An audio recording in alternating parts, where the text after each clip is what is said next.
16 committee hearings, hours of public debate, and over a dozen Republican amendments adopted into the bill. We are going to pass a bill to legalize cannabis off the House floor today. It's time. Minnesotans deserve the freedom and respect to make responsible decisions about cannabis themselves.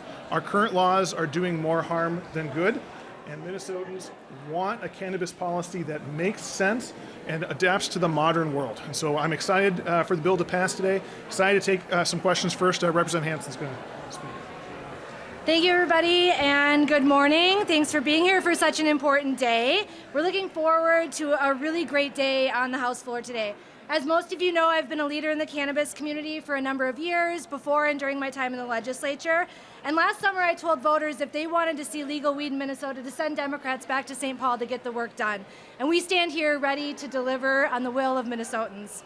We've worked hard to develop what we promised to deliver on for Minnesotans, from expungements to a just and equitable cannabis industry and economy.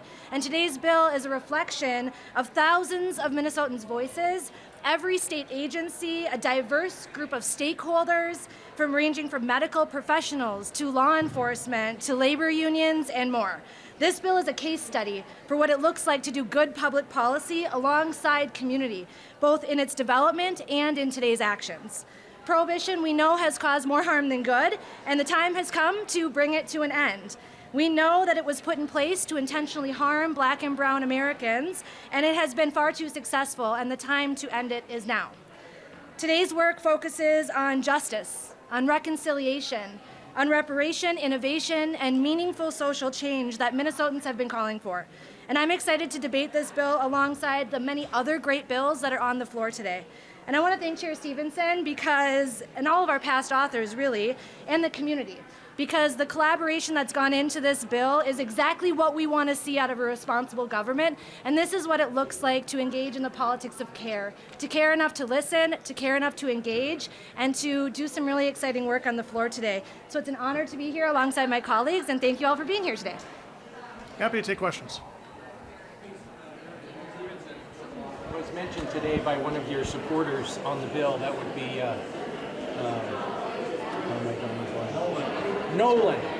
Representative West, yes. West, yes. And he said something I hadn't thought about, that if you get a social equity points and you get, say, a retailing license or other license, that you then you have to use that license in that same community that you applied from. Is that true? I think what you need to, in order to get there are many different ways you can get a social equity applicant status under the bill, and one is being in a community that's experienced a disproportionate level of enforcement. And then, yes, the business needs to be located. You need to stay in the community. You know, the overall focus of this bill is trying to make sure the people who have been harmed the most by the previous prohibition regime benefit the most from the new regime. So if we have a system where the jobs and opportunities are located in different places where the harms occurred, then we're not achieving the goal that we set out here. Retail establishments in those communities. Ultimately, this is going to be a market-based approach, and so I have every expectation that there will be retail applications spread across the state, because there are customers across the state. People in every community will want to purchase and use cannabis. To kind of address, I guess, the elephant in the room. Last time this passed the House with flying colors and was blocked in the Senate. Do you guys think you have the votes in the Senate to get this bill through? I think we do have the votes in the Senate. I think this is the year it gets done. Important to understand that last year the bill didn't get any hearings in the Senate. This year it's moved through like 15 Senate committees. And each time it comes up in a Senate committee, senators are voting for and against it. So you don't have to take my word for it. The proof is in the votes that these senators have been taking in committees, and the fact that it's moved through a substantial number of committees in the Senate. So I do expect that this is the year we get the job done. Impact on the existing THC or hemp businesses? So I think it's important to understand that we're going to expect that hemp-derived THC business continues. We've been a national leader in Minnesota, particularly with THC-infused beverages, and we've made adjustments to the bill to allow that industry to continue to grow and thrive.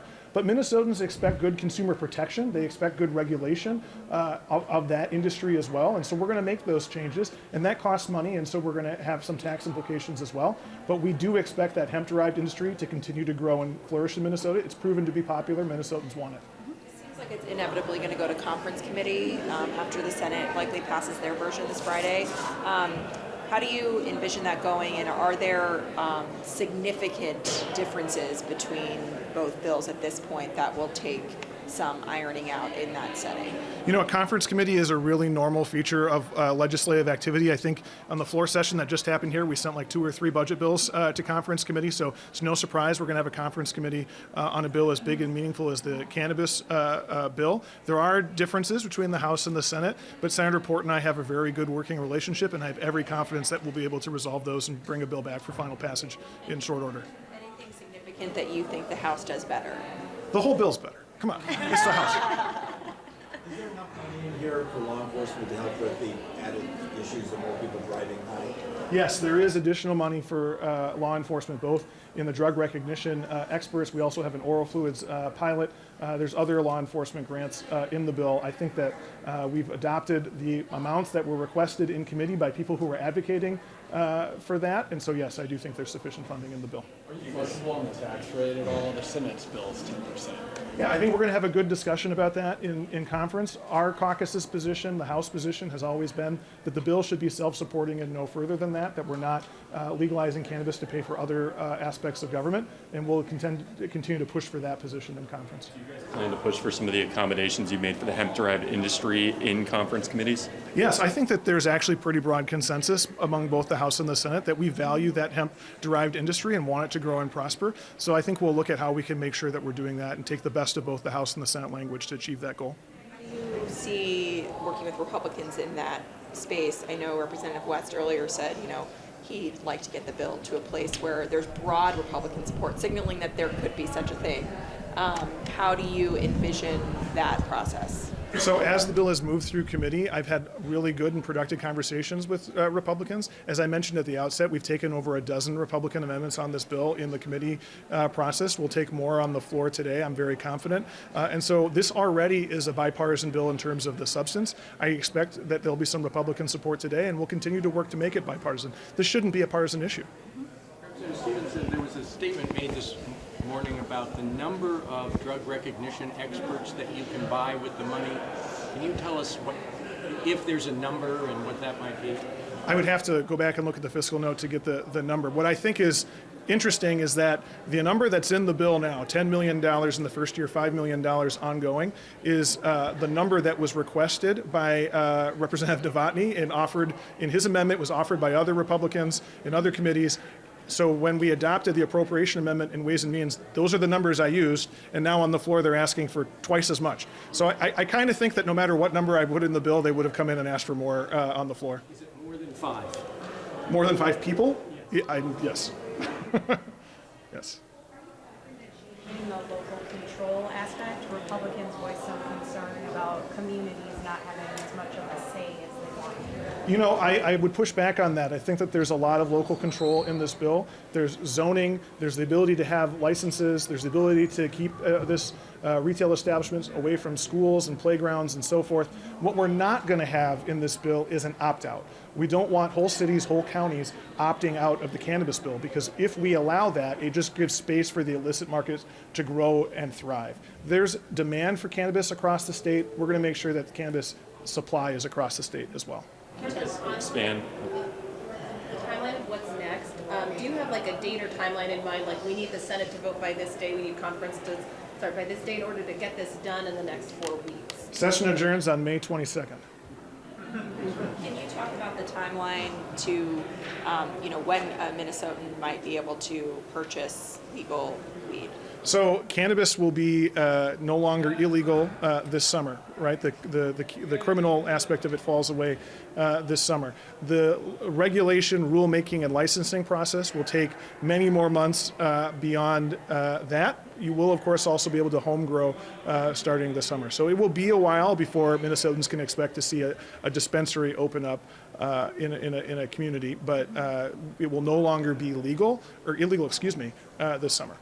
least a year for like the. I think that, yeah, it will take a while for the regulation and rulemaking and licensing to happen. Today will be for 25, putting the age of 25, just basic reaction to that. No. We, as a society, have decided that the age of majority is 21. You can, buy alcohol at 21, buy tobacco at 21. There's a host of things that you're able to do. Join the military, obviously much younger than that. That's the age that we have decided as a society is the age of majority, and so that's what we'll stick with in this bill. Can you guys expand on how this bill addresses disparities? Absolutely. There's a number of ways that the bill addresses disparities. The thing that I would start with that people aren't talking enough about is the expungement process. If you have a cannabis conviction, a felony conviction, but in some cases even less than a felony conviction, it impacts your ability to get a job, to have housing, all sorts of outcomes. And while white people and people of color use cannabis at about the same rate, people of color are 6 times more likely to be arrested for cannabis. So that expungement is a huge way that we can get at disparities across the board. And then you heard me talk earlier about as we structure the market, we're trying to benefit small and local people who have been harmed by the prohibition regime over big and national outsiders. And so there's a lot of things in there from the social equity piece to the availability of the grants around training and startup costs to even the fact that we kept the license fee for micro businesses very low, only $250 application fee to start off the bat. We don't want people who don't have access to capital to not be able to get into this marketplace because we know that people of color, disadvantaged communities have less access to capital. So we keep the license fee low for that reason. So there's many specific deliberate choices in the bill to make sure that this is an equitable bill that gets at the disparities. Can you talk high level about the, I guess no pun intended with that, the significance of this vote today? Because obviously there was one a couple years ago and that was the first time it passed the House, but it was dead on arrival in the Senate. Can you just talk about what this means in that context now that you have a Senate that's open to passage of this? Yeah, today is a big day because we are now at the 5-yard line in terms of getting to legal cannabis in the state of Minnesota. And I expect that in short order, the Senate's going to pass a bill too. And before the end of the session, we're going to have final passage. So this is a historic day for Minnesotans who have been waiting for cannabis legalization for many, many years. We're going to get the job done this year. Can you please describe what the bill does to medical cannabis, the existing program, how you phase through, and what it looks like after the phase? Yeah, I think this bill will increase access for medical cannabis. It does away with the registry fees, for example, that we have currently, $200 just to participate. By having more players in the marketplace, we should bring down the cost of medical cannabis, which is very important. The cost is really high for consumers in Minnesota right now, and that's a barrier to care. We know that every single state that has legalized cannabis, particularly medical cannabis, has seen a drop in opioid overdoses. That's not an accident. That happens because people are using cannabis to treat pain that they otherwise would be using more dangerous opioid medications. So preserving that medical market is very important. Enhancing it so that it serves more Minnesotans at a lower cost is very important in the bill. 2 current providers, what happens to them? The 2 current providers can continue to operate if they meet the licensing and regulation provisions in the bill. There are no special privileges for the two legacy providers. That's right. So they'll have to change their operation. We're not in the House bill. There's no special privileges for the 2 medical cannabis. We're going to treat everybody the same. Is there any benefit to accessing medical versus recreational cannabis then?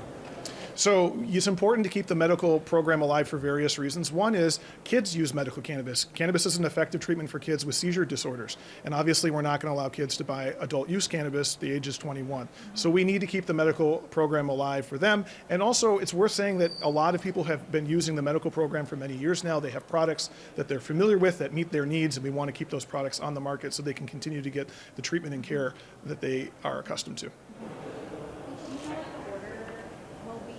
Bills, are you up first? I don't know, actually. I have not been told what the order is today. Okay, we're going to go down in caucus. Thank you so much for your time today. Appreciate it.